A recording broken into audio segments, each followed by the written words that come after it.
അസ്സലാമു അലൈക്കും വറഹ്മത്തുള്ളാഹി. ബിസ്മില്ലാഹിൽ അൽഹംദുലില്ലാഹി വസ്സലാത്തു വസ്സലാമു അലാ അഷ്റഫിൽ മുർസലീൻ. പ്രിയമുള്ള സഹോദരങ്ങളെ, ഞാനിപ്പോൾ വീഡിയോയിൽ വരാനുള്ള കാരണം, അറേബ്യൻ മലയാളം എന്ന ചാനലിൽ സുന്നികളെ വളരെ മോശമാക്കി വീഡിയോ ചെയ്യുന്ന ഒരു ചങ്ങാതിയുണ്ട്. അദ്ദേഹത്തിന്റെ പണി സുന്നികളെ വളരെ മോശമായി ചിത്രീകരിക്കുക. സുന്നികൾ പുണ്യമായി ചെയ്യുന്ന ഇസ്തിഗാസ, തവസ്സുൽ, ലാ ഇലാഹ ഇല്ലല്ലാഹ് മുഹമ്മദ് റസൂലുള്ളാഹി എന്ന് വിശ്വസിച്ച സുന്നികളായ ആളുകൾ അമ്പിയാക്കളോടും ഔലിയാക്കളോടും സഹായം ചോദിക്കുന്നതിന് അദ്ദേഹം ഖബർ പൂജയായിക്കൊണ്ട് അദ്ദേഹം വീഡിയോ ചെയ്യുമ്പോൾ അദ്ദേഹം തന്നെ പറയുകയാണ്, ഞാൻ ഈ ഇസ്തിഗാസയും തവസ്സുലിനെയും ഖബർ പൂജയായി വീഡിയോ ചെയ്യുമ്പോൾ ഒരുപാട് കമന്റ്സുകൾ താഴെ സുന്നികളായ ആളുകൾ എന്നോട് ചോദിക്കാറുണ്ട്, അല്ല സുഹൃത്തെ, താങ്കൾ ഈ അമ്പിയാക്കളെയും ഔലിയാക്കളെയും സഹായം ചോദിക്കുന്നത് ഖബർ പൂജയായിട്ട് താങ്കൾ അവതരിപ്പിക്കുന്നുണ്ടല്ലോ, പക്ഷെ താങ്കൾ ഡോക്ടറെ സമീപിക്കാറില്ലേ? അതുപോലെ താങ്കൾ ജോലിക്ക് വേണ്ടി ആളെ വിളിക്കാറില്ലേ? എഞ്ചിനീയറോട് സഹായം ചോദിക്കാറില്ലേ? എന്നാൽ അതും പൂജയല്ലേ എന്ന് ചോദിക്കുമ്പോൾ ഉത്തരം കിട്ടാതെ പോവുകയാണ്. ഈ മുജാഹിദ് മൗലവിമാര് പറയുന്നത് അത്ര ശരിയല്ല എന്നുള്ള രൂപത്തിൽ അദ്ദേഹം കുടുങ്ങുകയാണ്. ഈ ചോദ്യത്തിന് മറുപടിയില്ല എന്ന് അദ്ദേഹം പറയുന്നത് നിങ്ങൾ കേൾക്കുക. ഞാൻ ഏതൊരു സമയത്തും ഈ ഖബർ പൂജക്കെതിരെ എന്തെങ്കിലും ഒരു വീഡിയോ ഉണ്ടാക്കിയാൽ ഉടൻ തന്നെ വരുന്ന ഒരുപാട് കൊമന്റ്സുകളും ചോദ്യങ്ങളും, വാട്സപ്പിൽ പോലും എന്നെ ആളുകൾ വിളിച്ച് ചോദിക്കുന്ന കാര്യം എന്താണെന്ന് വെച്ചാൽ, അള്ളാഹുവിനെ പ്രാർത്ഥിക്കുന്നതും ഔലിയെ പ്രാർത്ഥിക്കുന്നതും തമ്മിൽ രണ്ടാണ്. ഔലിയെ പ്രാർത്ഥിക്കുന്നത് ഷിർക്കല്ല. അങ്ങനെയാണെങ്കിൽ നിങ്ങൾ ഡോക്ടറോട് സഹായം തേടാറില്ലേ? അങ്ങനെ സഹായം തേടുന്നത് ഷിർക്കല്ലേ? അപ്പൊ നിങ്ങൾ ഡോക്ടറെ അടുത്ത് പോകാൻ പാടുവോ? അതുപോലെ തന്നെ നിങ്ങളുടെ വീടിന്റെ ആവശ്യത്തിന് പണിക്കോ അല്ലെങ്കിൽ തെങ്ങ് വെക്കാറാനോ ഒക്കെ നിങ്ങൾ പണിക്കാരോട് സഹായം ചോദിക്കാറില്ലേ? അപ്പൊ അതൊക്കെ ഷിർക്കല്ലേ? അപ്പൊ നിങ്ങൾ ഷിർക്കല്ലേ ചെയ്യുന്നത്? തുടങ്ങിയ നിരവധി ചോദ്യങ്ങൾ ചോദിച്ചാണ് ഈ ഖബർ പൂജകർ എന്നെ വിളിച്ച് ചോദിക്കാറുള്ളത്. അപ്പൊ ഞാനും സത്യത്തിൽ ഒരുപാട് സംശയത്തിലായിരുന്നു. കാരണം അള്ളാഹുവിനെ വിളിച്ച് സഹായം തേടലും ഈ പറഞ്ഞ ഔലിയായെ വിളിച്ച് സഹായം തേടലും ഡോക്ടറിനെ വിളിച്ച് സഹായം തേടലും ഇതൊക്കെ എന്താ വ്യത്യാസമുള്ളത്? ഇതൊക്കെ ഒന്നെന്നല്ലേ എന്നുള്ളൊരു ധാരണ എനിക്ക് ചെറുതായിട്ട് വരാറുണ്ടായിരുന്നു. നിങ്ങൾ കേട്ടല്ലോ എന്താണ് അദ്ദേഹം പറയുന്നത്. അദ്ദേഹം ഖബർ പൂജ എന്ന് പറഞ്ഞുകൊണ്ട് ഇസ്തിഗാസയും തവസ്സുലിനെ എതിർക്കുമ്പോൾ സുന്നികളായ ആളുകൾ അദ്ദേഹത്തെ ചോദ്യം ചെയ്യാറുണ്ട്. ഈ ചോദ്യത്തിൽ അദ്ദേഹം കുടുങ്ങിയിരിക്കുകയായിരുന്നു. പിന്നെ എന്ത് ചെയ്യും? പിന്നെയാണ് അദ്ദേഹം ഇനി എന്ത് ചെയ്യണമെന്ന് അദ്ദേഹം ആലോചിക്കുമ്പോഴാണ് ഒരു മുജാഹിദ് മൗലവിയുടെ പ്രഭാഷണം അദ്ദേഹം കേട്ടുപോലും. ആ മുജാഹിദ് പ്രഭാഷകന്റെ 2 ഉദാഹരണം കേട്ടപ്പോൾ അദ്ദേഹത്തിന് നേരത്തെയുള്ള ഇസ്തിഗാസയും തവസ്സുലും അതൊക്കെ ശിർക്ക എന്ന് ബോധ്യപ്പെട്ടു എന്നാണ് പിന്നീട് അദ്ദേഹം പറയുന്നത്. ആദ്യം അദ്ദേഹത്തിന് കമന്റ് ബോക്സിൽ ഒരുപാട് ചോദ്യം ചോദിച്ചപ്പോൾ ഇസ്തിഗാസയും തവസ്സുലും അതൊന്നും ഡോക്ടറെ സമീപിക്കും പോലെയല്ലേ എന്ന ഒരു സംശയം അദ്ദേഹത്തിനുണ്ടായിരുന്നു. പിന്നെ അദ്ദേഹത്തിന് അലി ഷാക്കിർ മുണ്ടേരി മൗലവിയുടെ ഒരു പ്രഭാഷണം കേട്ടപ്പോൾ എന്തായാലും അത് ഷിർക്കാണ്, അത് നിങ്ങൾ കേട്ടാലും അത് ഷിർക്കാക്കും എന്ന് പറയുന്ന ഭാഗം നിങ്ങൾ കേൾക്കുക. അപ്പൊ ഇതൊക്കെ കൂടി കേട്ടിട്ട് ആകെ എനിക്ക് സംശയത്തിന്റെ ഒരു നൂലാമാലയിൽ കുടുങ്ങിയിരിക്കുകയായിരുന്നു ഞാൻ. അങ്ങനെയാണ് ഞാൻ കുറെ എങ്ങനെ തെരഞ്ഞപ്പോ എനിക്കൊരു ഇസ്ലാമിക പണ്ഡിതന്റെ ഒരു പ്രസംഗം വളരെ അവിചാരിതമായിട്ട് കിട്ടിയതാണ്. അങ്ങനെ അത് ഞാൻ കണ്ടപ്പോ എന്റെ എല്ലാ സംശയത്തിനും എനിക്ക് മറുപടി കിട്ടി. വെറും 1-2 ഉദാഹരണം കൊണ്ട് മൂപ്പരത് ക്ലിയർ ആക്കി തന്നു. എന്താണ് അള്ളാഹുവിനോടുള്ള പ്രാർത്ഥന, എന്താണ് ഷിർക്കായി മാറുന്ന പ്രാർത്ഥന, എന്താണ് മനുഷ്യരോട് സഹായം ചോദിക്കുമ്പോഴുള്ള വ്യത്യാസം തുടങ്ങിയ കാര്യങ്ങൾ വളരെ ക്ലിയറായിട്ട് പറഞ്ഞു തരുന്ന ഒരു പണ്ഡിതന്റെ ഒരു ചെറിയ പ്രസംഗം നമ്മൾക്ക് കേൾക്കാം. അത് കേട്ടാൽ നിങ്ങളുടെയും സംശയം മാറും, അതുപോലെ തന്നെ ഖബർ പൂജകരുടെയും സംശയം മാറും എന്നാണ് എന്റെ പ്രതീക്ഷ. നിങ്ങൾ ആ വീഡിയോ കണ്ടിട്ട് തീരുമാനിക്കുക. നിങ്ങൾ കേട്ടല്ലോ എന്താണ് ഈ അദ്ദേഹം അലി ഷാക്കിർ മൗലവിയുടെ ആ ഒരു പ്രഭാഷണം കേട്ടപ്പോൾ അദ്ദേഹത്തിന് അത് ഷിർക്ക എന്ന് മനസ്സിലായി. ഇപ്പോൾ അത് എനിക്കും തീർത്തും മനസ്സിലായി എന്നാണ് ഈ അറേബ്യൻ മലയാളം എന്ന ചാനലിലൂടെ അദ്ദേഹം പറയുന്നത്. അപ്പൊ നമുക്ക് അദ്ദേഹത്തിനെ നമ്മൾ ഒഴിവാക്കുക. കാരണം അദ്ദേഹത്തിന് ഏതെങ്കിലും ഒരു പ്രസംഗം കേൾക്കുമ്പോൾ തൗഹീദ് മാറ്റം വരുത്തുന്ന ഒരു തൗഹീദാണ് അദ്ദേഹത്തിന് അത്ര അറിയുള്ളൂ. അപ്പൊ അതുകൊണ്ട് അദ്ദേഹത്തിനെ നാം ഇവിടെ ഒഴിവാക്കുകയാണ്. നമ്മൾ ഇനി കൊണ്ടുവരുന്നത് അദ്ദേഹത്തിനെ വസ്വാസാക്കിയ ഈ മൗലവിയാണ് നമുക്ക് കൊണ്ടുവരേണ്ടത്. എന്താണ് ഈ മൗലവി പറയുന്നത്? അജ്ഞത അഹന്തയായിക്കൊണ്ട് ഒരു വിവരവുമില്ലാതെ വെറുതെ വിളിച്ചു പറയുകയാണ്. എന്താണ് അദ്ദേഹത്തിന്റെ 2 ഉദാഹരണം എന്ന് പറയുന്നത്? ആ ഉദാഹരണം നിങ്ങളെ കേൾപ്പിക്കാം. അതിനു മുമ്പ് അദ്ദേഹത്തിന്റെ ഉദാഹരണം ഞാൻ നിങ്ങൾക്കൊന്ന് വിശദീകരിച്ചു തരാം. നമ്മൾ കേട്ടാൽ വിചാരിക്കും ആനത്തലയോളം വലിപ്പമുള്ള ഉദാഹരണമാണ്. ഒന്നുമല്ല. അദ്ദേഹം പറയുന്നത് അദ്ദേഹത്തിന്റെ വീട്ടിൽ ഒരു ഉദാഹരണത്തിലൂടെയാണ് അദ്ദേഹം പറയുന്നത്. അദ്ദേഹം വലിയ കാര്യമായിട്ടാണ് അവതരിപ്പിക്കുന്നത്. അദ്ദേഹത്തിന്റെ വീട്ടിൽ ഒരു കിണർ കളച്ചുപോയി. അങ്ങനെ അദ്ദേഹത്തിന്റെ വീട്ടിൽ കിണർ കളച്ച് അങ്ങനെ ഏകദേശം കുഴിച്ച് ഏകദേശം 10 കോലായി. അങ്ങനെ 10 കോലായ സമയത്ത് പണിക്കാർ സ്വാഭാവികമായിട്ട് 2 ദിവസം ലീവ് എടുക്കും. അങ്ങനെ ലീവ് എടുക്കുന്ന ആ സമയത്താണ് അദ്ദേഹത്തിന്റെ 1.5 വയസ്സുള്ള കുട്ടി മുട്ടുകുത്തി അങ്ങനെ ആ കിണറ്റിന്റെ അടുക്കലേക്ക് എത്തി. അപ്പോഴാണ് മൗലവി കാണുന്നത്. മൗലവി എന്ത് ചെയ്തു? തലയിൽ കൈവച്ചുകൊണ്ട് പടച്ചോനെ എന്റെ കുട്ടിനെ കാക്കണേ എന്ന് പറഞ്ഞ ഒറ്റ വിളി. ആ വിളിച്ചതോടുകൂടി മൗലവിന്റെ ഉമ്മയാണ് രണ്ടാമത് വരുന്നത്. ആ ഉമ്മ എന്ത് ചെയ്തു? ബദരീങ്ങളെ എന്ന് പറഞ്ഞൊരു വിളിയാണ് വിളിച്ചു. മൂന്നാമത് അദ്ദേഹത്തിന്റെ ഭാര്യ കടന്നു വരികയാണ്. അപ്പൊ ഭാര്യ എന്താണ്? കാരണം തൗഹീദൊക്കെ സ്വീകരിച്ച് മുജാഹിദ് മൗലവിമാരെ ക്ലാസ്സൊക്കെ കേട്ടിട്ട്, അപ്പോ മൗലവിന്റെ ഭാര്യ അള്ളാനും വിളിച്ചില്ല, പിന്നെ ബദരീങ്ങൾ ഏതായാലും വിളിക്കൂല. പിന്നെന്ത് ചെയ്തു? രാമേട്ടൻ ഉണ്ടായിരുന്നു അവിടെ ജോലിക്ക് വന്ന രാമേട്ടാന്ന് പറഞ്ഞാൽ വിളിച്ചു. എന്നിട്ട് ഇയാൾ പറയാണ്, ഇതില് ഇദ്ദേഹത്തിന്റെ ഭാര്യയും അതേപോലെ തന്നെ മൗലവിയും വിളിച്ച വിളി ശിർക്കല്ല. പിന്നെയോ ഇദ്ദേഹത്തിന്റെ ഉമ്മ ബദരീങ്ങളെ എന്ന് വിളിച്ച വിളി ശിർക്കാണ് എന്ന് പറയുന്ന ആ ഒരു ഉദാഹരണം നിങ്ങൾ കേട്ടു നോക്കൂ. 3 വിളി എന്റെ വീട്ടിൽ നിന്നുണ്ടായി. 1 പടച്ചോനെ എന്റെ കുട്ടിനെ രക്ഷിക്കണേന്ന്, 2 ബദരീങ്ങളെ എന്റെ കുട്ടിനെ രക്ഷിക്കണേന്ന്, 3 രാമേട്ട എന്റെ കുട്ടിയെ രക്ഷിക്കണേന്ന്. ഈ 3 വിളി തമ്മിലുള്ള വ്യത്യാസം എന്താ നിങ്ങൾക്ക്? അതിൽ 2 വിളി പ്രാർത്ഥനയാണ്, 1 വിളി പ്രാർത്ഥന അല്ല. ഏതാ പ്രാർത്ഥന അല്ലാത്ത വിളി? 1-ാം ക്ലാസ്സിലെ കുട്ടിനോട് ചോദിച്ചാൽ ആ കുട്ടി പറയും രാമേട്ടനെ വിളിച്ചത് പ്രാർത്ഥന അല്ല. എന്തുകൊണ്ടാ രാമേട്ടനെ വിളിച്ചത് പ്രാർത്ഥന അല്ലാതെയായത്? അതെ, രാമേട്ടൻ അവിടെ ഉണ്ട്, ഞാൻ വിളിച്ചു പറഞ്ഞ രാമേട്ടൻ കേൾക്കാനുള്ള ദൂരത്താണ്, എന്റെ ശബ്ദം രാമേട്ടൻ കേൾക്കും, രാമേട്ടൻ മനസ്സിലാകും, രാമേട്ടൻ കൈക്കോട്ട് അവിടെ വെച്ചിട്ട് രാമേട്ടൻ വന്നിട്ട് ഈ കുട്ടീനെ കിണറ്റുമെന്ന് എടുത്ത് രക്ഷപ്പെടുത്തും. നേർക്ക് നേരെ ഞാൻ പറയുന്നു, രാമേട്ടൻ കേൾക്കുന്നു, വരുന്നു, കുട്ടിയെ രക്ഷപ്പെടുത്തും. ഒന്നിലും യാതൊരു അതിഭൗതികതയോ അഭൗതികതയോ ഒന്നുമില്ല, ഒക്കെ നേർക്ക് നേരെ പച്ചക്ക്. ഇതിന് നമ്മൾ അഭ്യർത്ഥന, അപേക്ഷ എന്നൊക്കെ പറയാം. എന്നാ പടച്ചോനെ എന്റെ കുട്ടിയെ രക്ഷിക്കണേന്ന് ഞാൻ വിളിക്കുമ്പോ, ഞാൻ വിളിക്കുന്നത് കേൾക്കുന്ന പടച്ചോൻ എവിടെയാണ്? പടച്ചോൻ എങ്ങനെയാ കേൾക്കുക? പടച്ചോൻ എങ്ങനെയാണ് ഈ കുട്ടിയെ രക്ഷപ്പെടുത്തുക? അത് രക്ഷപ്പെടുത്താൻ പടച്ചോൻ എന്ത് മാർഗം ഉണ്ടാക്കുക എനിക്കറിയില്ല. പക്ഷെ അള്ളാഹ്ക്ക് ദിവ്യമായ കഴിവുണ്ട്. ആ ദിവ്യമായ കഴിവ് കൊണ്ട് അള്ളാഹുവിന്റെ കുട്ടിയെ രക്ഷപ്പെടുത്തും. ആ ദിവ്യമായ അഭൗതികമായ കഴിവിനെ ആശ്രയിച്ചുള്ള വിളി, ആ വിളിയാണ് പ്രാർത്ഥന. ബദരീങ്ങളെ വിളിക്കുമ്പോ എന്താ ഉദ്ദേശിക്കണേ? 314 ബദരീങ്ങൾ ആരെങ്കിലും ഒരാൾ സ്വർഗത്ത് നിന്ന് ഇറങ്ങി വന്നുകാണ്ട് ആ കുട്ടിനെ പിടിച്ചുകാണ്ട് വീട്ടിൽ കൊടുന്നാക്കുന്ന അല്ല. ആ ബദരീങ്ങൾക്ക് ദിവ്യമായ അത്ഭുതകരമായ അഭൗതികമായ കഴിവുണ്ട്. ആ കഴിവ് കൊണ്ട് ബദരീങ്ങളിന്റെ കുട്ടിയെ രക്ഷപ്പെടുത്തും. അദ്ദേഹത്തിന്റെ ഉദാഹരണം കേട്ടില്ലേ നിങ്ങൾ? എന്റെ വീട്ടിൽ 3 വിളി നടന്നു. ഈ 3 വിളി നടന്നതിൽ ഏത് കുട്ടിക്കും അറിയാലോ എന്ത്? രാമേട്ടാന്ന് വിളിച്ചത് വിളി ഒരിക്കലും എന്തല്ല, പ്രാർത്ഥനയല്ല. പിന്നെയോ അദ്ദേഹം വിളിച്ചത് പ്രാർത്ഥനയാണ്. കാരണം എന്താണ്?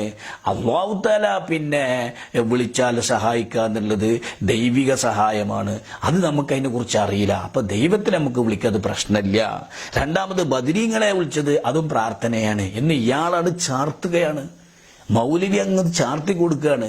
രണ്ടാമത് പിന്നെ ഭാര്യ വിളിച്ചത് രാമേട്ട, അത് കാര്യകാരണ ബന്ധത്തിന്റെ അടിസ്ഥാനത്തിലാണ്, അപ്പൊ അതുകൊണ്ട് ശിർക്കും അല്ല എന്ന് മൗലവി അങ്ങ് ചാർത്തി കൊടുക്കുകയാണ്. അപ്പൊ മൗലവി സ്വന്തം ഉമ്മയെ എന്താക്കി? ശിർക്കാക്കി അവതരിപ്പിക്കുകയാണ്. ഇതാണ് ഉദാഹരണം പോലും. ഈ ഉദാഹരണത്തിലാണ് നമ്മുടെ അറേബ്യൻ മലയാളി പെട്ടത് എന്നാണ് അദ്ദേഹം പറയുന്നത്. അപ്പൊ നിങ്ങൾ നോക്കൂ. അപ്പൊ എനിക്ക് ഈ മൗലവിയോട് ആത്മാർത്ഥമായി ചോദിക്കാനുള്ളത്, നിങ്ങൾ ഇപ്പോ എന്താ പറഞ്ഞത്? ബാലേട്ടനെ കണ്ണിൽ കാണുന്നത് കൊണ്ട് ആ ബാലേട്ടനെ വിളിച്ചാൽ എന്തല്ല, അത് തൗഹീദിന് എതിരല്ല. എന്നാൽ ബദരീങ്ങളെ നമ്മൾ കണ്ണ് കാണുന്നില്ലല്ലോ, അതുകൊണ്ട് എന്റെ ഉമ്മ വിളിച്ചത് ഷിർക്കാണ് എന്ന് താങ്കൾ അവതരിപ്പിക്കുമ്പോൾ മാന്യമായ രീതിയിൽ മൗലവിയോട് ഞാൻ ചോദിക്കുന്നു, അല്ല മൗലവി, ശംസുദ്ദീൻ പാലത്തി എന്ന് പറഞ്ഞൊരു മൗലവി ഉണ്ടല്ലോ, നിങ്ങളോ അദ്ദേഹം സുഹൃത്തായിരുന്നല്ലോ, അദ്ദേഹത്തിന്റെ വാദമുണ്ട്. എന്താ അദ്ദേഹത്തിന്റെ വാദം? ജിന്നുകൾ സഹായിക്കും എന്ന് മാത്രമല്ല, അദ്ദേഹം ജിന്നുകൾ സഹായിക്കുമെന്ന് മാത്രമല്ല, അദ്ദേഹം ഒരു ആക്സിഡന്റ് ഒക്കെ, വണ്ടിയൊക്കെ ആക്സിഡന്റ് ആയി പോകുമ്പോൾ നമ്മൾ പെട്ടെന്ന് മാറിപ്പോകും. അത് ആരാണ്? അത് ജിന്നുകളാണ്. അപ്പൊ അങ്ങനത്തെ ജിന്നുകൾ സഹായികളാണ് എന്ന് നിങ്ങളെ ശംസുദ്ദീൻ പാലത്ത് പറയുന്നുണ്ടല്ലോ. അപ്പൊ കണ്ണിൽ കാണാത്ത ബദരീങ്ങളെ സഹായത്തിന് വിളിക്കൽ ശിർക്കാണെങ്കിൽ ശംസുദ്ദീൻ പാലത്ത് നിങ്ങളുടെ മൗലവി തന്നെ പറയുന്നത്, മൗലവി താങ്കളൊന്ന് കേൾക്കൂ. ജിന്നുകളുടെ കൂട്ടത്തിൽ നല്ലത് ഇഷ്ടം പോലെ ഉണ്ട്. എത്ര ചീത്തണ്ടോ അത്ര തന്നെ നല്ലതുണ്ട്. ആ നല്ലവരെ നമുക്ക് സുഹൃത്തുക്കളായി കിട്ടിയാൽ ജീവിതത്തിൽ വളരെ ഉപകാരപ്പെടും. പിന്നെ സുബൈക്ക് നമ്മൾ കിടന്നുറങ്ങൂല, അവർ വിളിച്ചുണർത്തിക്കോളും. അതിനെന്താ വഴി? അതിന് വഴി ഉണ്ടായി ഇൻഷാ അല്ലാഹ് പറയാൻ പോവാണ്. അപ്പൊ നമ്മൾ സൂക്ഷിക്കേണ്ട കാര്യം, എപ്പോഴും നമുക്ക് ഒരു നല്ല ജിന്നിന്റെ സപ്പോർട്ട് വേണം. മനസ്സിലായില്ലേ? എത്രത്തോളം എന്ന് ചോദിച്ചാൽ, നിങ്ങൾ റോട്ടിലൂടെ നടക്കുന്ന നേരത്ത് അപ്രതീക്ഷിതമായിട്ടൊരു അപകടം വന്ന ആ അപകടത്തിൽ നിന്ന് പോലും നിങ്ങളെ രക്ഷിക്കാൻ സാധിക്കും. ഇപ്പൊ റോഡിന്റെ അരികിലൂടെ നടക്കുന്ന ഒരു വാഹനം കൊണ്ട് വന്നു, പെട്ടെന്ന് നിങ്ങൾക്ക് നിങ്ങളാരോ തള്ളിയും തോന്നി. ആരുമല്ല, നിങ്ങളെ സുഹൃത്താണ്. സംഭവിക്കാം, നിങ്ങളാണ് മാറും. എത്ര സംഭവങ്ങൾ നമുക്കുണ്ടായിട്ടുണ്ട്. വാഹനത്തിൽ യാത്ര ചെയ്യുമ്പോൾ ഞാൻ എങ്ങനെ ഒഴിഞ്ഞു, നമ്മൾ വിചാരിക്കും ഞാൻ എങ്ങനെ അത്ഭുതകരമായി രക്ഷപ്പെട്ടു, ഒട്ടും ഞാൻ അവിടുന്ന് വണ്ടി ഒന്നും ശ്രദ്ധിച്ചില്ല, പക്ഷെ ഞാൻ ഒഴിഞ്ഞാണ്ട് പോയി എന്ന് നമ്മൾ വണ്ടി ഓടിക്കുമ്പോൾ പലരും പറയാറുണ്ട്. അതിന്റെ പിറകിൽ നമ്മളെ സഹായിക്കാൻ അപ്പൊ ജിന്നു വർഗത്തിൽ സഹായികൾ ഉണ്ടാവും. അതെല്ലാവർക്കും ഉണ്ടായിക്കൊള്ളുന്നില്ല, നമ്മൾക്ക് ഉണ്ട് എന്നുള്ള ഇവരെ അറിഞ്ഞോളൊന്നുമില്ല. മനസ്സിലായില്ലേ? അപ്പം ആ രൂപത്തിൽ അത്തരം ജിന്നുകളെ സഹായികളായി കിട്ടാൻ സാധിക്കാൻ സത്യവിശ്വാസിയാവുന്ന ഒരു ക്വാളിഫിക്കേഷനെ വേണ്ടു. ഒരുപാട് യോഗ്യതകളൊന്നും വേണ്ട അത്തരം ഒരാളെ സഹായിയായിട്ട് കിട്ടാൻ. നല്ല തഖ്വയോടുകൂടി ഈമാനോടുകൂടി ജീവിക്കാനുള്ള അവസരം ഉണ്ടായാൽ മതി. ജിന്നിന് അവയവങ്ങളൊക്കെ ഉണ്ട്. അതെങ്ങനെയെന്ന് ഇപ്പൊ നമുക്ക് പറയാൻ പറ്റില്ല. മനുഷ്യന്റെ അതേപോലെ തന്നെയാണ് വലുപ്പാന്ന് നമ്മൾ ചോദിക്കരുത്. കാരണം പ്രകൃതി നമുക്കറിയാത്തതുകൊണ്ടാണ്, നമുക്കത് അറിയാനുള്ള ഏർപ്പാടാക്കിയിട്ടില്ല. പക്ഷെ അതെല്ലാം ഉണ്ട്. കാണുന്നു, കേൾക്കുന്നു, ചിന്തിക്കുന്നു, ഇങ്ങനെയുള്ള അവസ്ഥകൾ. അപ്പം ഈ മനുഷ്യന്മാർക്ക് ഇല്ലാത്തൊരു സംഗതി കന്നുകാലികൾക്കുള്ളതുപോലെ അത് ജിന്നിനാവുമ്പോ എങ്ങനെയെന്ന് നമുക്ക് പറയാൻ പറ്റില്ല എന്ന് മാത്രം. കൊമ്പുകളും കൂടി അധികമുണ്ട് ആർക്ക്. അതാണ് ഈ ശൈത്താന്റെ ചിത്രമൊക്കെ വരയ്ക്കുന്നവർ ഒരു കൊമ്പും കൂടി കൂട്ടി വരയ്ക്കുന്ന നമ്മൾ കാണുന്ന പലയിടത്തും. അതങ്ങനെ പണ്ടേ കേട്ടു പോകുന്നതിന്റെ പേരിൽ കൊമ്പുണ്ടെന്നുള്ള യാഥാർത്ഥ്യമാണ്. അത് നമുക്ക് ഇവിടെ പരിചയമുള്ള കൊമ്പുമായിട്ട് എന്ത് ചെയ്യാൻ നിൽക്കണ്ട, പിന്നെ ബന്ധപ്പെടുത്താൻ നിൽക്കണ്ട. അടുത്തത് ശബ്ദമുണ്ട്. ആ ശബ്ദത്തിന്റെ ശൈലി എല്ലാവർക്കും ഉണ്ടല്ലോ. ശബ്ദം നമ്മൾ കേൾക്കുന്നതും കേൾക്കാത്ത ശബ്ദം ഉണ്ടല്ലോ. ഇവിടെ എത്ര ജീവജാലങ്ങൾ പരസ്പരം തങ്ങളെ ഇണകളോടും മറ്റു വസ്തുക്കളോടൊക്കെ സംസാരിച്ചുകൊണ്ടിരിക്കുന്നുണ്ട്. അവരുടേതായ രീതിയിൽ നമ്മൾ കേൾക്കുന്നില്ല എന്നല്ലല്ലോ. അതേപോലെ ആശയം കൈമാറാൻ പറ്റിയ പ്രത്യേകമായ ശബ്ദമുണ്ട്. നിന്റെ മുഴുവൻ ശബ്ദമെടുത്ത് നീ അവരെ ഇളക്കി വിട്ടോളൂ, എന്നാലും ഇബാദസാലിഹ്യങ്ങൾ നിനക്ക് കിട്ടൂല എന്ന് ഖുർആൻ പറഞ്ഞല്ലേ. വസ്തഫ്സിസ് മനിസ്തതഅത മിൻഹും ബിസൗതിക്. അവരിൽ നിന്നെ കൊണ്ട് കഴിയുന്നത് പോലെ നിന്റെ ശബ്ദം ഉപയോഗിച്ചുകൊണ്ട് നീ അവരെ ഇളക്കി വിട്ടോളൂ എന്ന് പിശാചിനെ കുറിച്ച് പറഞ്ഞിട്ടുണ്ട്. അപ്പോ ഷൈത്താന് നാവുണ്ട്. ഇനി നമ്മൾ വിശദമായിട്ട് നോക്കിയാൽ ഷൈത്താൻ ഭക്ഷണം കഴിക്കാറുണ്ട്, തുടക്കമുണ്ട്, സൃഷ്ടിപ്പുണ്ടല്ലോ അല്ലെ. അതേപോലെ തന്നെ കുടിക്കാറുണ്ട്, ചിരിക്കാറുണ്ട്. ഇതൊക്കെ ഹദീസുകളിൽ വന്നാണ്. സമയം നമുക്ക് അതിനനുസരിച്ച് പ്രധാനപ്പെട്ട ചില വിഷയങ്ങളൊക്കെ പറയാം. ഒക്കെ ഹദീസുകൾ സ്ഥിരപ്പെട്ടു വന്ന കാര്യങ്ങളാണ്. മരണമുണ്ട്. ഇപ്പൊ ഷൈത്താൻ തന്നെ പറഞ്ഞല്ലേ, എന്റെ ആയുസ് നീട്ടിത്തരണം. കാല അൻദിർനി ഇലാ യൗമി യുബാസൂൻ. ഉയർത്തെഴുന്നേൽപ്പ് തരാൻ എന്റെ ആയുസ് നീട്ടിത്തരണം. അത് ഷൈത്താന് മാത്രമല്ല, എല്ലാ ജിന്നുകൾക്കും ഉണ്ടാവില്ല. ജിന്നുകളെ വയസ്സ് ചിലപ്പോൾ 100 ആവാം, 200 ആവാം, 1000 ആവാം. കഴിഞ്ഞ നൂറ്റാണ്ടിലുള്ളവരെ വർത്താനൊക്കെ ചിലപ്പോൾ ഈ നൂറ്റാണ്ടിലുള്ളവർ പറയും. വല്യാപ്പാന്റെത് മകൻ പറയും. അതേപോലെ നമുക്ക് വല്യാപ്പാനെ കണ്ട് പരിചയമെടുക്കറിയാം, മകൻ ചിലപ്പോൾ വല്യാപ്പാനെ കണ്ടിട്ടുണ്ടാവില്ല. എന്താ കാര്യം? വല്യാപ്പാനെ പരിചയമുള്ള ഒരു ജിന്ന് ഇവിടെ ഇടപെടുന്നതാണ്. മനസ്സിലായില്ലേ? നമ്മളത് റൂഹ് കൂടി മരിച്ചു അയാൾ ആത്മാവ് കയറി എന്നൊക്കെ പറയാം. അത് ആത്മാവ് കയറുന്നതല്ല, അവിടെ പരിചയമുള്ള ഒരു ജിന്ന് ഇവിടെ പണിയെടുക്കുന്നതാണ് പിന്നെ തലമുറയിൽ. കാരണം അത്രയും ആയുസ്സുള്ളതുകൊണ്ടാണ്. അത് നമുക്ക് അത്തരം വിഷയങ്ങൾ പറയും, വിശദീകരിക്കാം.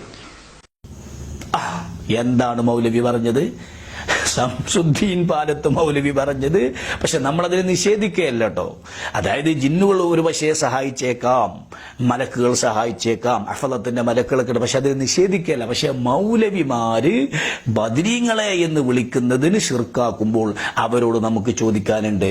ഇപ്പൊ ഞാൻ ചോദിക്കട്ടെ, ശംസുദ്ദീൻ പാലത്ത് എന്ന മൗലവിന്റെ അനുഭവമാണ് ഇവിടെ വിവരിച്ചത്. അനുഭവം പിൻവലിക്കാൻ പറ്റുമോ? നിങ്ങൾക്ക് പറയും ശംസുദ്ദീൻ പാലത്ത് അറിവില്ലാതെ പറഞ്ഞതാ, പക്ഷെ അത് പറയാൻ പറ്റില്ല മൗലവി. ശംസുദ്ദീൻ പാലത്ത് രേഖയാക്കിയത് നിങ്ങളെ തലതൊട്ടപ്പൻ മൗലവിമാർ എഴുതി വെച്ചതാ. നിഷേധിക്കാൻ പറ്റുമോ നിങ്ങൾക്ക്? നിഷേധിക്ക്, തെളിവ് നമ്മൾ കൊണ്ടുവരാം. ശംസുദ്ദീൻ പാലത്തിനെ ഒരു പക്ഷേ നിങ്ങൾക്ക് ഭീഷണിപ്പെടുത്താം, അല്ലെങ്കിൽ ശംസുദ്ദീൻ പാലത്തിനെ ഞങ്ങൾ അംഗീകരിക്കില്ല എന്ന് പറയാം, അദ്ദേഹം വേറെ സംഘടനയായി പോയി എന്നൊക്കെ നിങ്ങൾക്ക് പറയാം. പക്ഷേ ശംസുദ്ദീൻ പാലത്ത് പറയുന്നത് നിങ്ങളടക്കം അംഗീകരിക്കുന്ന തലതൊട്ടപ്പൻ മൗലവിമാരെ എഴുതി വെച്ചതാണ്. നല്ല ജിന്നുകള് നമ്മൾ സഹായികളാക്കണം, വിളിച്ചുണർത്തും. അവരെ സഹായികളാക്കിയാൽ ആക്സിഡന്റ് നല്ലും നല്ല രക്ഷപ്പെടുത്തുന്നത് ജിന്നുകളാണ് അവിടെ രക്ഷപ്പെടുത്തുന്നത് എന്ന് നിങ്ങൾ ശംസുദ്ദീൻ പാലത്ത് പറയുന്നുണ്ട്. ഇത് ഏത് സഹായമാണ് മൗലവി? ഇത് ശംസുദ്ദീൻ പാലത്തല്ല, നിങ്ങളെ തലതൊട്ടപ്പൻ മൗലവിമാരെ എഴുതി വെച്ചതാണ്. എന്നാൽ എന്റെ പൊന്നു മൗലവി, താങ്കളോട് ആത്മാർത്ഥമായി പറയുന്നു, താങ്കൾക്ക് എന്താണ് ശിർക്ക് എന്താണെന്നറിയില്ല, എന്താണ് തൗഹീദ് എന്നറിയില്ല. അജ്ഞത അഹന്തയായി കൊണ്ട് നടക്കുന്ന മൗലവിമാരാണ് നിങ്ങൾ. അതുകൊണ്ട് കണ്ണിൽ കാണാത്ത സഹായം ചോദിക്കലാണ് ശിർക്ക് എങ്കിൽ ജിന്നുകളോടുള്ള സഹായത്തേട്ടം ശിർക്കാകുകയില്ലേ? ബദരീങ്ങളോടുള്ള സഹായത്തേട്ടം മാത്രമല്ലല്ലോ. ഇനി താങ്കൾ പറയുന്ന അഭൗതികം, നിങ്ങൾ പറഞ്ഞല്ലോ ബാലേട്ടനെ വിളിക്കുന്നതിൽ ഒരു അതിഭൗതികതയുമില്ല. അപ്പോ ഭൗതികമായ അഭൗതികം ചോദിച്ചാലും ജീവിക്കുന്ന ആളുകളിൽ നിന്ന് ചോദിച്ചാലും ശിർക്കാണ് എന്നാണോ നിങ്ങൾ പറയുന്നത്? ഇത് ഇസ്ലാമിന് ഘടകവിരുദ്ധമല്ലേ മൗലവി? ഇത് ഇസ്ലാം അംഗീകരിക്കുന്നുണ്ടോ മൗലവി? അഭൗതികമായ സഹായം തേട്ടം ജീവിക്കുന്ന ആളോട് ചോദിച്ചാലും ശിർക്കാണ് എന്നുള്ള കണ്ടെത്തൽ എവിടുന്നാണ് നിങ്ങൾക്ക് ഇത് നിങ്ങൾ പഠിച്ചത്? ഇത് നിങ്ങൾ കുഞ്ഞീതു മദനി എന്ന് പറയുന്ന അല്ലാഹുവിന്റെ ഔലിയാക്കൾ എന്ന പുസ്തകത്തിൽ വിവരക്കേട് എഴുതി വെച്ചതാണ് നിങ്ങൾ വിളമ്പുന്നത്. ഇതാണ് നിങ്ങളെ മൗലവിമാർക്ക് ശിർക്ക് എന്താണെന്നറിയില്ല. കുഞ്ഞീതു മദനി പടച്ചുണ്ടാക്കിയ എഴുതിയുണ്ടാക്കിയ പുസ്തകത്തിൽ അദ്ദേഹത്തിന്റെ വിവരക്കേടാണ്. റസൂലോ സ്വഹാബത്തോ സലഫു സ്വാലിഹീങ്ങളോ വിശദീകരിച്ച വിശദീകരണമേ അല്ല, ഒരിക്കലുമല്ല. അതുകൊണ്ട് മൗലവി താങ്കളോട് ഞാൻ ചോദിക്കട്ടെ, അഭൗതിക സഹായം ചോദിക്കാൻ ശിർക്കാണെങ്കിൽ നിങ്ങൾ സുലൈമാൻ നബി അലൈഹി സ്വലാത്തു വസ്സലാമിനെ ശിർക്കിലേക്ക് കൂപ്പുകുത്തേണ്ടി വരും. സുലൈമാൻ നബി അലൈഹി സ്വലാത്തു വസ്സലാം ബിൽഖീസ് രാജ്ഞിയുടെ സിംഹാസനം ആരുകൊണ്ട് തരുമെന്ന് ചോദിച്ചപ്പോൾ മല്ലന്മാരായ ജിന്നുകൾ കവിയും ഞങ്ങൾ ശക്തന്മാരാണ്, ഞങ്ങൾ കൊണ്ടുവരാമെന്ന് പറഞ്ഞപ്പോൾ സുലൈമാൻ നബി അലൈഹി സ്വലാത്തു വസ്സലാം പറ്റില്ല, എനിക്കതിന്റെ മുമ്പ് ആരുകൊണ്ട് തരും. അപ്പോൾ അതാണ് കിതാബും മിനൽ ഇൽമ്, വേദത്തിൽ നിന്ന് ജ്ഞാനം അറിയുന്ന ഒരു പണ്ഡിതൻ അദ്ദേഹം പറയുകയാണ്, കണ്ണ് ചിമ്പി തുറക്കുമ്പോഴേക്ക് ഞാൻ കൊണ്ടുതരാം. മൗലവി ഞാൻ ചോദിക്കട്ടെ, രാമേട്ടനെ വിളിച്ചാൽ കണ്ണ് ചിമ്പി തുറക്കുമ്പോഴേക്ക് സിംഹാസനം കൊണ്ടുതരാൻ സാധിക്കുമോ? കൊണ്ടുതരാൻ സാധിക്കുകയില്ല. കാരണം രാമേട്ടൻ അങ്ങനത്തെ ഒരു കഴിവില്ല. എന്നാൽ അല്ലാഹുവിന്റെ ഔലിയാക്കൾക്കോ ആസബിന് മർഹിയ എന്ന മഹാനാണ്, വേദം അറിയുന്ന അല്പജ്ഞാനം അറിയുന്ന, വേദത്തിൽ ജ്ഞാനം അറിയുന്ന മഹാൻ, അദ്ദേഹം അഭൗതികമായ കണ്ണ് ചിമ്പി തുറക്കുമ്പോഴേക്ക് ബിൽഖീസ് രാജ്ഞിയുടെ സിംഹാസനം അദ്ദേഹം കൊണ്ടുവരികയാണ്. അഭൗതികമായ സഹായം ചോദിക്കലാണ് ശിർക്ക് എങ്കിൽ അദ്ദേഹം എന്തിന് അദ്ദേഹം ചോദിച്ചത് ശിർക്കല്ലേ? ഖുർആൻ ശിർക്ക് പ്രചരിപ്പിക്കുമോ? ഖുർആനെ നിങ്ങൾക്ക് അംഗീകരിക്കാൻ പറ്റുമോ? നിങ്ങൾ മറുപടി പറയണം. കുഞ്ഞീതു മദനി അഭൗതികം ചോദിക്കലും ശിർക്കാണെന്ന വിവരക്കേട് എഴുതി വെച്ചിട്ടുണ്ടെങ്കിൽ ഈ ആസബിന് മർഹിയ എന്ന് പറഞ്ഞ മഹാൻ കണ്ണ് ചിമ്പി തുറക്കുമ്പോഴത്തിൽ സിംഹാസനം കൊണ്ടുവന്നത് നിങ്ങൾ എങ്ങനെയാണ് നോക്കിക്കാണുന്നത്? എന്നാൽ ഞങ്ങൾ പറയുന്നു, ഈ ശിർക്ക് തൗഹീദ് എന്ന് പറയുന്നത് ചോദ്യത്തിലല്ല മൗലവി, ജീവിക്കുന്നതല്ല അതിന്റെ മാനദണ്ഡം, അല്ലെങ്കിൽ മരണമല്ല മാനദണ്ഡം, കഫം പുടയല്ല മാനദണ്ഡം, അസ്റായിൽ അലൈഹി സ്വലാത്തു വസ്സലാം അല്ല മാനദണ്ഡം, എങ്ങനെ ചോദിക്കുന്നു എന്നതാണ്. ഇത് എത്ര പ്രാവശ്യം നിങ്ങളോട് പറഞ്ഞു എന്നതാണ്, എങ്ങനെ ചോദിക്കുന്നു എന്നതാണ് മാനദണ്ഡം. അതല്ലാതെ ജീവിതമോ അല്ലെങ്കിൽ അജേതര വസ്തുക്കളോ എന്നതല്ല. ചോദിക്കുന്ന വ്യക്തിയോട് ദിവ്യത്വം ആരോപിച്ചുകൊണ്ട് അത് ജീവിക്കുന്ന വ്യക്തിയായാലും ശരി, മരണപ്പെട്ടുപോയ വ്യക്തിയായാലും ശരി, ജീവനുള്ളതായാലും ശരി, ജീവനില്ലാത്തതായാലും ശരി, ചോദിക്കപ്പെടുന്ന ശക്തിയെ എന്ത് ഉദ്ദേശിച്ച് വിളിക്കുന്നു എന്ന രൂപത്തിലാണ്. ആസബിന് മർഹിയ എന്ന മഹാനോട്, അദ്ദേഹത്തിനോട് ഈ ബിൽഖീസ് രാജ്ഞിയുടെ കൊട്ടാരം അഭൗതികമായ നിലക്ക് കണ്ണ് ചിമ്പി തുറക്കുമ്പോഴേക്ക് കൊണ്ടുതരാ എന്നുള്ള ചോദ്യം ശിർക്കാണെങ്കിൽ, പഠിച്ചു വെച്ചോ മൗലവി, ഇത് ശിർക്കാണെങ്കിൽ ജീവിതകാലത്തും ചോദിക്കാൻ പാടില്ല, മരണശേഷവും ചോദിക്കാൻ പാടില്ല, ജീവനുള്ളതിനോടും ചോദിക്കാൻ പാടില്ല, ജീവനില്ലാത്തതിനോടും ചോദിക്കാനും പാടില്ല, ശിർക്ക് ഏത് അവസ്ഥയിലും ചോദിക്കാൻ പാടില്ല. അപ്പൊ ശിർക്കായ ഒരു കാര്യമാണെങ്കിൽ ഒരു അവസ്ഥയിലും ചോദിക്കാൻ പാടില്ല. എന്നാൽ കുഞ്ഞീതു മദനിയുടെ വിവരക്കേട് തന്നെയാണ്. ആസബിന് മർഹിയെ പോലത്തെ ആളുകളോട് എന്ത് ചെയ്യാം? അഭൗതികമായ സഹായം ജീവിതകാലത്ത് ചോദിക്കാൻ പറ്റുമെങ്കിൽ വഫാത്തിന്റെ ശേഷവും ചോദിക്കാം. ജീവിതകാലത്ത് ചോദിക്കാൻ പറ്റില്ലാത്ത ശിർക്ക് ഒരു കാലത്തും ചോദിക്കാൻ പറ്റില്ല. മാതൃമൃദ്ധാനന്ദമ്മ എന്ന് പറയുന്ന അമ്മ, ആ അമ്മയെ സംബന്ധിച്ച് മാതൃഭൂമി പത്രത്തിൽ അമ്മ ദൈവം തന്നെയാണെന്ന് പറഞ്ഞു. ഒരു മുസ്ലിം വിശ്വാസിക്ക് അത് വിശ്വസിക്കാൻ പറ്റില്ല. അമ്മ എന്ന് പറയുന്ന വ്യക്തിക്ക് ഒരു പക്ഷേ അതൊക്കെ പറയാം. ഇന്ത്യയിൽ ഭരണഘടന അംഗീകരിച്ചുകൊണ്ട് അതിനുള്ള സ്വാതന്ത്ര്യമുണ്ട്, അത് നമ്മൾ നിഷേധിക്കുകയല്ല. പക്ഷെ ഒരു മുസ്ലിം വിശ്വാസിക്ക് ഒരിക്കലും അത് പറയാൻ പാടില്ല. ഏതെങ്കിലും ഒരു വ്യക്തി ദൈവമാണെന്ന് പറയാൻ പാടില്ല. അപ്പൊ ഞാൻ നിങ്ങളോട് ചോദിക്കട്ടെ, ജീവിക്കുന്ന അമ്മയോട് അമ്മ ദൈവം തന്നെ എന്ന് കരുതി ഒരു മുസ്ലിം വിശ്വാസിക്ക് ഒരു ഗ്ലാസ് വെള്ളം ചോദിക്കാൻ പറ്റുമോ? പറ്റില്ല. കാരണം അത് ശിർക്കാണ്, ശിർക്കിന്റെ വിളിയാണ്. അപ്പൊ ശിർക്കിന്റെ വിളിക്ക് ജീവിതം മരണം എന്ന വ്യത്യാസമേ ഇല്ല. അപ്പൊ ബദരീങ്ങളെ എന്ന് ഒരാൾ വിളിച്ചാൽ അത് ജീവിക്കുന്ന ബദരീങ്ങളായാലും ശരി, വഫാത്തായി കിടക്കുന്ന ബദരീങ്ങളായാലും ശരി, ചോദിക്കപ്പെടുമ്പോൾ എന്ത് ഉദ്ദേശം ലക്ഷ്യം വെച്ചു അപ്പയാണ് ശിർക്കാകുക. ദിവ്യത്വം കൽപ്പിച്ചിട്ടാണോ? അത് ഏത് കാലത്തും ശിർക്കാണ്. എന്നാൽ ഭൗതികമോ ഭൗതികമോ എന്നൊന്നുമല്ല, ജീവിതകാലത്ത് കാലത്ത് ദിവ്യത്വം കൽപ്പിച്ചുകൊണ്ട് ഏത് കാലത്ത് വിളിച്ചാലും ആ വിളിയാണ് ഇസ്ലാമിൽ ശിർക്ക്.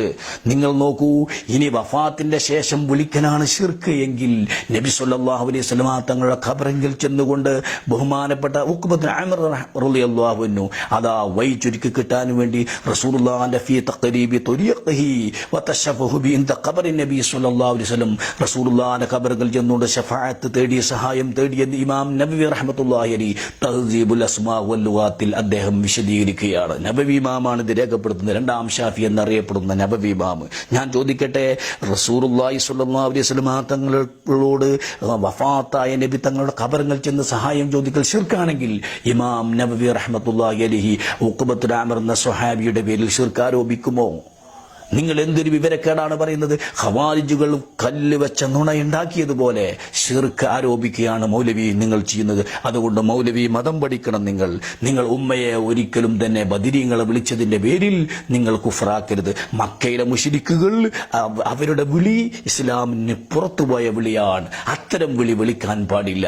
അവരൊക്കെ വിളിച്ച വിളി അള്ളാന്റെ ദാത്ത് സിഫത്ത് അഫ്ആലിൽ പങ്കു ചേർത്തുകൊണ്ടാണ്. നല്ല നല്ല പുണ്യമായ നല്ല നല്ല മനുഷ്യന്മാരെ ാക്കിക്കൊണ്ട് ദിവ്യത്വം കൽപ്പിച്ചുകൊണ്ടാണ് അവർ വിളിച്ചത്. അവരുടെ വിളിയിൽ ആ വിളി കാണാൻ വിളിച്ചതല്ല ശിർക്കായത്, എങ്ങനെ വിളിച്ചു എന്നതാണ് ശിർക്കായത്. നിങ്ങൾ നോക്കൂ, മക്കയിലെ മുശ്രിക്കുകൾ വിളിച്ചത് ഈ ഭൂമി ലോകത്ത് നല്ല നല്ല ആളുകൾ അള്ളാഹുവിന്റെ ശരീക്കാണ് എന്ന് അവർ വിശ്വസിച്ചു. അവരുടെ തൽബിയത്തിൽ കാണാം അള്ളാഹു നിനക്ക് കൂറുകാരില്ല, പക്ഷേ നിന്റെ ഉടമയിൽപ്പെട്ട കൂറുകാരുണ്ട്. ഈ നിലക്കാണ് അവർ വിശ്വസിച്ചതും വിളിച്ചതും. ഈ വിളി ശിർക്കാണ്. അത്തരം വിളി വിളിക്കാൻ പാടില്ല. അല്ലെങ്കിൽ ദൈവപുത്രനാണ് എന്ന് കരുതിക്കൊണ്ടാണ് മക്കയിലെ മുശ്രിക്കുകൾ വിളിച്ചത്, നസറാനികൾ വിളിച്ചത്. ഇത്തരം വിളികൾ ഒരിക്കലും വിളിക്കാൻ പാടില്ല. ഇസ്ലാം പറയുന്ന വിളി അത്തരം വിളിയല്ല, മുഅജ്ജത്ത് കറാമത്തിന്റെ അടിസ്ഥാനത്തിലുള്ള വിളിയാണ്. സുലൈമാൻ നബി വിളിച്ചതുപോലെ ഉഖ്ബത്ത് ആമിർ എന്ന സ്വഹാബി റസൂലുള്ളാഹിന്റെ ഖബറിൽ ചെന്ന് സഹായം ചോദിച്ചതുപോലെ, അതുപോലെ വലൗ അന്നഹും യദ്ലമു അൻഫുസഹും ജാഊക ഫസ്തഗ്ഫിറുല്ലാഹ് എന്ന ആയത്ത് വിശദീകരിച്ചുകൊണ്ട് ഹാഫിദ് ഇബ്നു കസീർ റഹ്മത്തുള്ളാഹി അലൈഹി يرشد تعالى الوصاة والمذنبين إذا وقع من الخطأ والإسيان يطول الرسول صلى الله عليه وسلم എന്ന് പറഞ്ഞുകൊണ്ട് മഹാനവർ റസൂലുള്ളാഹിന്റെ ഖബറിൽ ചെന്നുകൊണ്ട് ആയത്ത് ഉദ്ധരിച്ചുകൊണ്ട് സഹായം ചോദിക്കാം. അതുപോലെ ഈസാ നബി അലൈഹി സ്വലാത്തു വസ്സലാം ഇറങ്ങി വന്നാൽ റസൂലുള്ളാഹിന്റെ ഖബറിൽ ചെന്ന് സഹായം ചോദിക്കും.